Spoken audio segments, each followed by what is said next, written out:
Welcome everyone today. We're at Saultsports TV. We're here with Jim Monico and Dave Zagordo from St. Mary's. How's everybody today?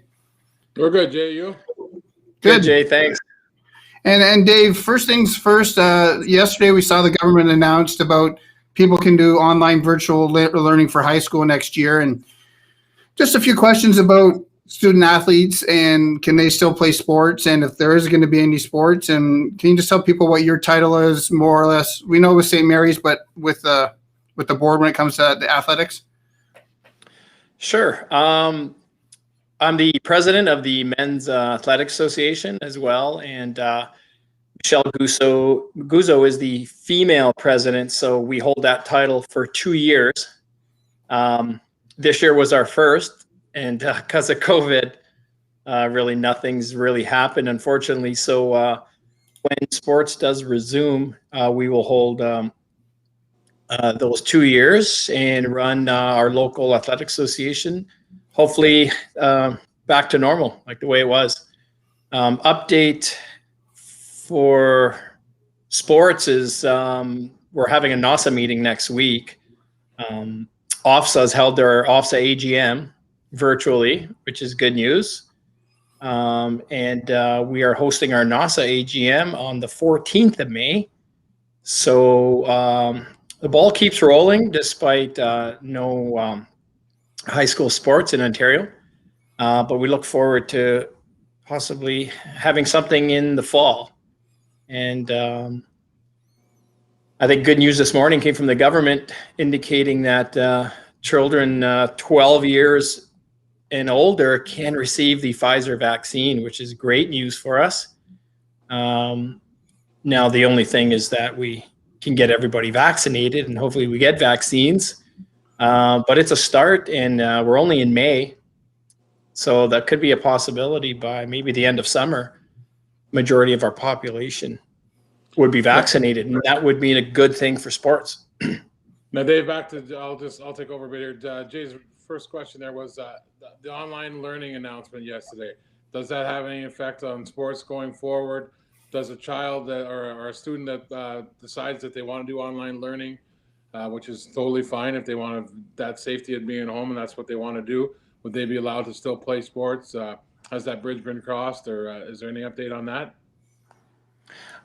There's no update, but absolutely. It's OFSA indicates that wherever a student's OSR record is, that's where that student plays. So for example, if Jim, you're enrolled at St. Mary's and you decide to do virtual learning rather than in class, that is still another way of learning, but you're not physically in the school. But your OSR, which is your Ontario student record, is still at St. Mary's, which makes you eligible to play sports. So whether you choose virtual or in person, you would be eligible to play. Now, Dave, one thing that always scares me, and this is just my opinion, and I'll ask you what you think. I sometimes think that people, and you know, and I said this to Jay before we got online, so far the decisions they've made have been bang on. They've been very cautious, but they've been right. The decision to cancel stuff and to pull the pin a little bit early, so whether you choose virtual or in person, is scary to us, right? We want them to, we want the decision to be made at the right time. Is there a chance that, say, come June, and we still have 300 cases a day, 3,000 cases a day in Ontario, that the OFSA board might just say, you know what, we're not going to have sports in September? Or do you think that they're going to try to wait and see, you know, hope on the vaccines to come out and get everything in line, hope for those numbers to come out, and maybe make a decision in July or August? What is your feeling on that? I personally think they're going to wait. To cancel sports in June for a fall is a little premature, especially now with vaccines rolling out quicker than normal. OFSA won't come out in last year. I do believe their fall sports was canceled in September, and then our winter sport, which starts in November, was canceled like a week prior. So I don't see a months in advance cancellation really happening. And OFSA is just probably waiting to hear what local public health officials would say as well. I think hotspots are probably like Southern Ontario, Peel, Toronto area, a little bit more serious than we are right now. But again, OFSA would probably look at local health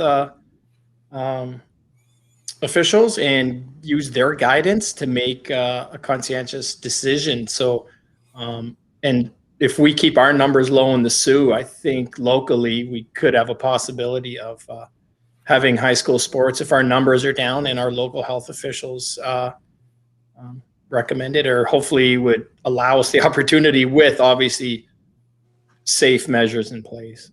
Now, Dave, do you think there's a chance that if OFSA says, OFSA says their sports, they're canceling their events, and other boards say that they're going to cancel what they're doing, do you think there's a chance that we could still have sports just in the Soo or NASA, or do you think that there's a chance we could go off the board and not necessarily follow their lead?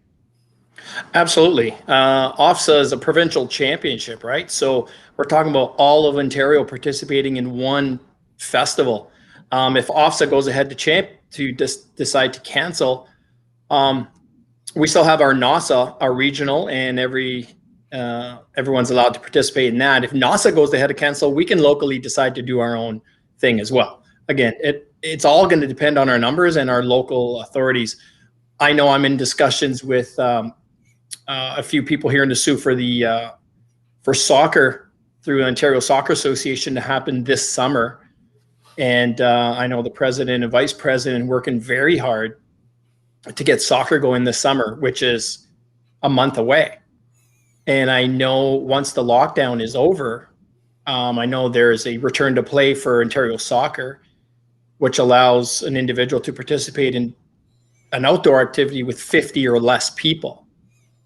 So I know locally they're working hard to get soccer going, and it looks like it will happen. There's going to be obviously some changes in regards to the field size, like shrinking the field, number of players on the field, because it has to be 50. So they're thinking of going 9-on-9 instead of 11-on-11, and grouping teams in, I think, groups of 4. So you play those 4 teams consistently throughout the summer to keep that 50 and under cohort. Yeah. So that's in the works right now, which is fantastic. And that's soccer, which hopefully will happen within maybe July 1st, a couple months. And again, outdoor sport, 50 or less. Not sure the return to play procedures for an indoor, like a girls' basketball, boys' basketball, volleyball, etc. But it's a start, especially for outdoor here in the Soo, and it looks promising. And I know, sorry to interrupt there, Jim. I know before the lockdown, I was talking to EJ from Agoma, and the OBA, the Ontario Basketball Association, was just almost ready to release their return to play also. So with the OBA, that's a good sign for hopefully high school too, right? Yeah, and we were working on something for football too, to return to the field. Like you said, less than 50 people. We had been working with the city. We had to give a bunch of proposals for all the different color-coded states that your area is in and all that stuff. Dave, I think the big fear and why we wanted the update from you today is this. This is what I get from people when I talk to them. You see the announcement that that they're going to offer online learning and for the next season, which is great. But people start thinking, oh, here we go. They're starting to plan ahead. They're going to be really cautious. They're closing schools. And last year, kind of like OFSA canceled their finals, and all the other organizations kind of followed suit, right? And then NASA fell in line fairly late. So I think the people's concern is that they see the one announcement, then they kind of think back to what last year where everybody kind of fell into place. And that's why it's good to hear. And I wanted to give you the opportunity to say that, you know what, we might be able to do something separate from Southern Ontario. No doors are closing. And that's what people want to hear. And I think that's good news coming from you, Dave. I hope I'm not misinterpreting what you're saying. And I know you're not saying something's going to happen. But it's good news to hear that it's a possibility, that you think there's still a chance that something can happen in come September. And, and I know you agree, and I'll let you comment. It's very important to the students to have something. So it sounds like at least it's a little bit promising, right? Absolutely. We want to get the kids back to normalcy, right? So that involves extracurricular activities. we got to push for it. And if OFSA decides to cancel and NASA wants to, we can just continue with just NASA. We don't have to go to a provincial championship.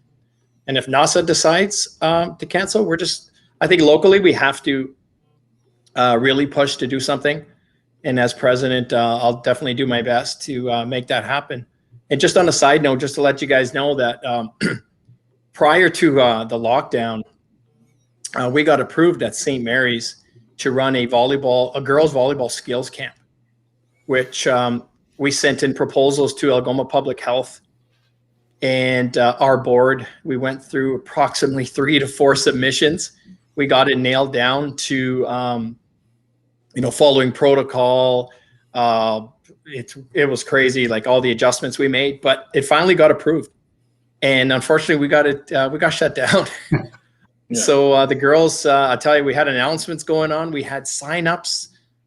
We were ready to go. Coaches were ready to put everybody in cohorts, and bam, we got shut down. So it was so disappointing with all the work we did to give these kids an opportunity. And it was just an individual volleyball skills. There was no games. There wasn't a tryout. Everything was scheduled according to cohorts, and practices and drills were all separate. It was unbelievable the amount of work Steve Baum did and Danielle Brown to get this up and going, and man, just got kicked in the head. And unfortunately, we got shut down. So that was good news prior to lockdown. We had an indoor sport actually going just as a practice or skills camp. So that was promising. And but again, we'll continue if we get a chance to go back. We'll definitely look into get volleyball going. The skills camp anyway. Yeah, we did the same thing, Dave. I mean, I came and grabbed some equipment from you. We had football going. We did manage to sneak 5 of our 6 weeks in. So that's awesome. And that was indoor, which was nice. Now, Dave, the $1 million question, and I know this is going to be a controversial topic, and I know when Jay posts this video, someone's going to ask this question. The vaccines, so there are people that are not pro-vaccine, and that's fine. That's definitely their prerogative. I have no issue with that. Do you think that students will be forced to be vaccinated? And I know it's not your opinion. I'm asking you what you think the rule will be. Do you think people will be forced to be vaccinated to participate in sports at the high school level or at any level, basically? Oof, good question, Coach. I think it's worth more than $1 million. Yeah, I think so too. Yeah, I'm not a professional health expert. That's a tough question. That's going to be totally up to the Algoma Public Health. Yeah. And I don't think even OFSA has the authority to mandate someone, you must be vaccinated in order to participate. That's tough. Again, everyone has the right to choose whether you want to get vaccinated or not. So, that's a tough question. That's going to be up to the local health unit and the whole return to play protocol. If it states in the return to play protocol that everyone must be vaccinated, then it is what it is. Yeah. If they say you must follow certain measures, procedures, wear masks. I know I've been up with the Michigan high school sports, and they're playing. It's unbelievable. Girls basketball, boys basketball, they're wearing masks on the court. Referees are wearing masks. Coaches, but there's no fans. So their kids are playing with masks on. That's unbelievable. So have they been vaccinated? I'm not sure. I don't know. But they're definitely wearing masks while they're playing. So tough question, Coach. I really don't have an answer. But we're going to have to wait for the return to play procedures and see how it goes. I think you answered that question right, though, Dave. I think that you're basically saying you will follow the guidelines given to you. You're not in a position to make that vaccine decision yourself. If someone tells you, listen, if for the kids to play, they got to be vaccinated, then you'll follow their guidelines. That's the right answer, right? Let the experts make the decision, and if the people don't like the experts' decision, then that's up to them to decide how they want to act, right? If their kid they're told their kid has to be vaccinated to play, and by the experts, then that's up to them to make that decision at that time. So I think you answered that question correctly. I just know it's going to be a touchy subject. I know there's people around that don't want vaccines mandated, and I got time for that. I totally understand that. So, but I mean, ultimately too, the vaccines are probably our way out of this, and so hopefully, in that regard, we do come around to that. So, Jay, you got any other questions? Yeah, Jim, for both of you, now Jim, I'll ask you first as a football coach. What if I use, not Dave, but within going public health unit, everything else? What if they said, okay, football, for instance, or basketball, like Dave said, had to wear masks as a football player out in the field? Your thoughts, you guys? I mean, for me, if they have to wear masks to play, they have to wear masks to play. It's easy. If your choice is wear a mask or don't wear a mask, it's really easy. Kids want to play, they got to do what you got to do, right? You got to follow what you're told, and you don't have to like it. You don't have to like wearing a mask. I mean, I don't mind wearing a mask around. It wouldn't bother me to coach wearing a mask, but if that's what they say, that's what you do, right? I mean, when your choices are play with a mask or don't play at all, it's pretty simple for me. And I think most students would say the same thing. And I think Dave, I'll toss it to him next. I think he's going to agree. If he has to coach with a mask, he's coaching with a mask on, right, Dave? Absolutely. And if I got to yell, I'm going to yell with my mask on, and that's Absolutely. The way it is. Yeah, like you go to a grocery store, right? You can't shop without a mask. So then you don't go to the grocery store if you don't wear a mask. Just like, so you're playing sports, you got to wear a mask. If they say wear a mask, wear a mask. And hey, the bottom line is we want to get these kids to play. And if they say to wear a mask and those are procedures we got to follow, that's what we're doing. And if it's and I've watched outdoor football in Michigan. I've watched the high school. They're wearing masks outside. So the football players in Michigan were wearing masks. And that is so normal. It is. Hey, do you want to play? Yes. This is what we got to do. And I'm okay with that. Let's just get these kids playing, and and get them back to normal lifestyle. Jay, I'm at the point now where if they said that the kids had to play with their shoelaces tied together, I would find a way to get it done, because I just want the kids to play, and maybe for selfish reasons, I'd like to be on the field too, and back out there and interacting with the kids and back out in the community. So whatever it takes, right? And I know there Absolutely. Are people that have stronger stances on these topics than I do, the vaccines, the masks, and then that's their prerogative. But for me, whatever it takes, we'll do it, and let's get them on the field somehow, some way. Right on. And Dave, again, we're asking you a couple of harder questions in your opinion, but when it comes to, I use Sault Ste. Marie, and we have people like we say the vaccine, not the vaccine, but talking about borders or where kids should go to school, be able to play sports. With virtual learning for like going grade 9s, for instance, to choose a school, does that make better for some of the sports programs eventually, maybe? Yeah, it's struggling. They won't even, we're not even allowed in our own feeder schools building, like to go talk to our grade 8s to, tell them to come to St. Mary's. And I'm sure the other public schools are going through the same thing. We're meeting virtually, and we're promoting our school virtually. We're talking to the grade 8s. These are the programs we have to offer. We're not allowed in their buildings because we're not essential. So, sorry, not essential, but you're a teacher. Like, come on, like. Yeah, I don't mean to be. My wife runs a fast food, and she might get on this. She's essential because she's running a fast food restaurant. But you teaching our students, our youth, and you guys aren't essential. Like, yeah, that's just that's where we fall in the criteria. I'd love to go and visit all of our grade 8s and promote St. Mary's and tell them why it's such a great school, and the other schools have other great things to offer too. And you know what? They want to go and visit them, but they're not allowed in. It's unfortunate. So we're doing everything virtual right now, and that's just the way everything is pretty much coming to. And numbers wise, we're not sure. It's going to be very interesting, especially with junior programs. Not only numbers, but even for the kids to come out for a tryout. They haven't done anything in over a year and a half. So the skill level definitely will be depleted. The fitness levels will be down. It's going to be ugly for a little bit in all sports. The junior players who played grade 9, they're going to senior, and like that is huge. The pace alone. So these kids definitely is going to be a big, huge learning process. I think practices are going to be so important when we get back to play.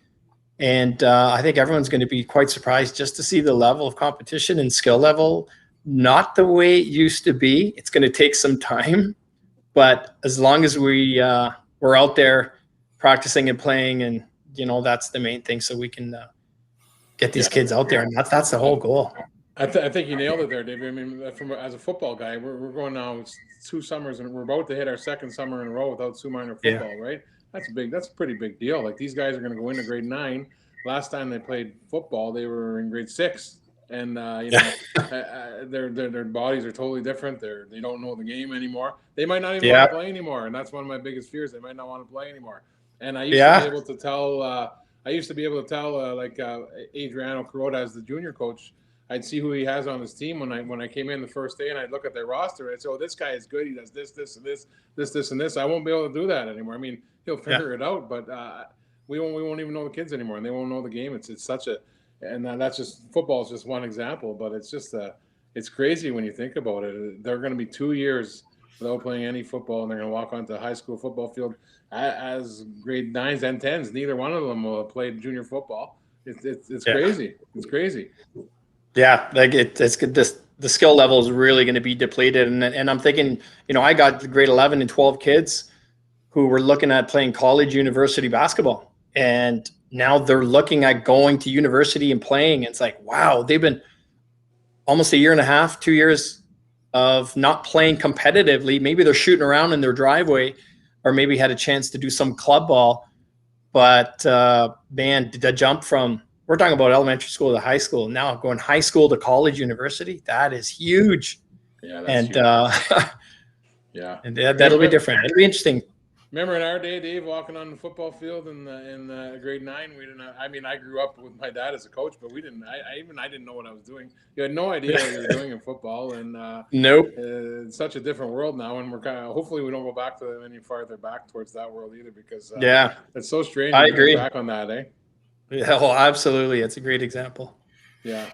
And Dave, with the virtual learning, and maybe because my kids are older, so I don't know exactly, when it comes to virtual learning with kids attendance-wise and everything else, for Jim as a coach, how are the school still keeping track of all that, so that if a kid's not attending virtual learning, he's not going to be able to play? Is that going to be still in effect? Yeah, virtual learning is the same as in class. We take attendance like we do on a normal basis. We enter it into our attendance database, and away you go. So, and all the school secretaries at admin get the absences. So if a student's absent on a consistent basis, they won't be eligible to play. We still have the offset guidelines to follow in regards to attendance, attending on 100% game days, 75% attendance on a weekly basis. Yeah, that's going to be, a lot more stricter, and obviously school admin or even the athletic heads are going to have to pay attention to that. But whether they opt out for virtual or in class, attendance is important, and as long as they're present, either way, they'd be eligible to play. And then that works. And I'm going to go back with my kids being a little bit older. They had kids who were back, I say then, homeschooled, but still played sports. So it did work out back 7-8 years ago. So it's just a little bit of change the way society is right now, right? Absolutely. And you know what? The Ontario government said that, there's going to be an option for virtual learning. I know on the Catholic board, we actually opened up our own virtual academy. It's the Holy Angels online. It's called Holy Angels Virtual Academy, I believe. So if kid wants to do online, they have to enroll at Holy Angels. 100%. If they don't want to go online and you opt in person, you're coming to same areas. So we are not having that online option in the same areas next year. It's going to be online only as Holy Angels. And so that'll be a big deciding factor for Catholic students anyway. If you opt to online, you're not enrolled the same areas, you can't play sports. Now, a question I have, and this is, again, not really sports, but because you're on talking about that. So through Holy Angels, will they still have the same teacher, or is it all different teachers also? Oh, it's a whole new school. It's a whole new school with different teachers, And I guess depending on the amount of virtual students and what their needs are, they're going to offer those courses. So if they need a chemistry teacher, bio teacher, or religion teacher, they're going to find those qualified teachers to give the kids the best opportunity to succeed. But the same courses could run in person at St. Mary's as well. But if just the student chooses online, they have to definitely do it at Holy Angels. I'm not sure what the public, I'm not sure what the public board is. I know they've canceled their online elementary, and I'm not sure what their plan is for the online for high school. I'm not sure. There's obviously more. There's 4 of them right in the city as compared to us. We only have 1. 5 actually, including Cass. So yeah, it'll be interesting to see what they offer, and if they do both of a hybrid, because I know sometimes that's I know Southern Ontario, where say a grade 9 science class is being offered, the teacher turns on their laptop and they're teaching hybrid. So there's online students watching their lesson online, and then there's kids in class as well. So their teachers are doing both. I know that's happening in Southern Ontario. So I really don't have an answer to what's going to happen in September. I know, but for us, that's what's happening for us. We have a choice. And not to get into the political side of vaccinations and COVID and everything, but life to us, we know it is going to change somehow, some way, and no matter what we do or say, right? Absolutely. Yeah. So we're May. Feels like June a little bit, but we still have a couple months to go before the end of June, for the end of the school year, and a lot can happen. And then we got our summer months to kind of get everything resolved, and we're up and running in September again. So wow, we got 4 months till the fall, and I think a lot can happen within 4 months, hopefully for the good. And last thing, again, I do a lot of the streaming for high school, but even we still got 4 months. But even if the first into the fall, no fans, just so the kids can play, that's a benefit, right, Jim and Dave? Absolutely. Oh, absolutely. And like I said, Michigan high school sports we're doing, and if we're offering high school sports and you have to come in and stream all the games, it's fantastic. First of all, the kids are on the court playing or on the field playing, and a bonus is that it's being live streamed. So that's fantastic. And that could be a viable option, especially depending on our cases, right? So, exactly. Yeah. Dave, the last thing I got to say is I just want to thank you for coming on. You always, I talk to you every once in a while, but you always make me feel a little more optimistic about the possibility of sports, because it's easy when you're not around talking about it. You think, oh, they're doing this, they don't care. And I'm sure you hear that. They don't care. But it's nice. I always think that every time we talk to you on here, you kind of give us the feeling that you're fighting for the kids, and I believe you're fighting for the kids. And I think it's nice to hear that, hopefully come the time, if you have a chance to, you're going to stand up for the kids. And myself as a parent and a coach, I appreciate that, and I think most people do. So I want to thank you for that. Thank you, Coach. We're so similar. We want the kids to be out there playing, right? And that's what we love doing, is out there coaching them. So, whatever it takes for us to get the kids back out there and back to normal. I'll definitely do. So it'd be interesting to see what's happening next week at our NASA meeting. And I'll keep you guys posted if I hear anything else. Definitely. Well, thank you, and we'll talk soon. Okay, guys, take care. Stay safe. See ya.